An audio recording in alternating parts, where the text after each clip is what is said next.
প্রিয়জনের ফুপিয়ে কান্না, প্রিয়ার ছলছল চোখ কিংবা শিশুর বোবা কান্না। স্বজনের খোঁজে যেন থমকে গেছে জীবনের সকল ব্যস্ততা। কেউ খুঁজে না পাওয়ার যন্ত্রণায় কাঁদছে, আরো আবার অপেক্ষা আর খোঁজের শেষ ঠিকানা হচ্ছে আদালত পাড়া।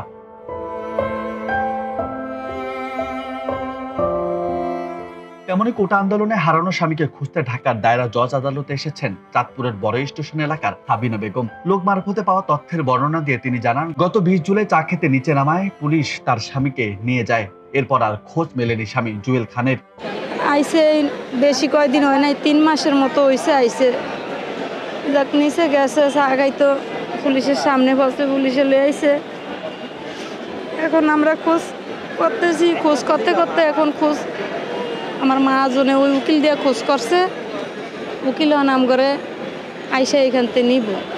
গার্মেন্টস কর্মী জুয়েল খান থাকতো রাজধানীর আরামবাগ এলাকায়। সন্ধ্যায় চা খেতে নিচে নেমেছিল বলে তথ্য দিচ্ছে তার সহকর্মীরা। এরপর থেকে খোঁজ নেই তার। তবে খোঁজ না মিললেও কি অবশেষে মানে সে বলি, তাই তো বাবা বাবা বলে ডাকছে সারাক্ষণ।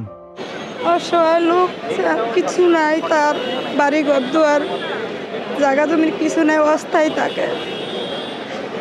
ছেলেটা নিয়ে মেয়েটা নিয়ে আমি অনেক কষ্টে আছি।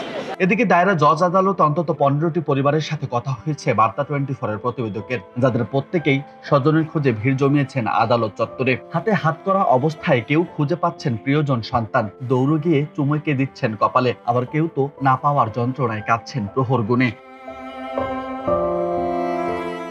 আজকে 11 দিন পর্যন্ত নিখোঁজ, খোঁজ পাই নাই। কোথায় আছে, কোন জায়গায় আছে তাও আমরা বলতে পারি না। পৃথিবীতে যদি মায়া মমতার বাঁধন ঠুনকো হতো, হয়তো মলিন হতো এসব অনুভূতি। হারানোর বেদনা যদি হৃদয়ে রক্তক্ষরণ না করতো, হয়তো চোখ থেকে অশ্রু ঝরাতো না এসব প্রীতি।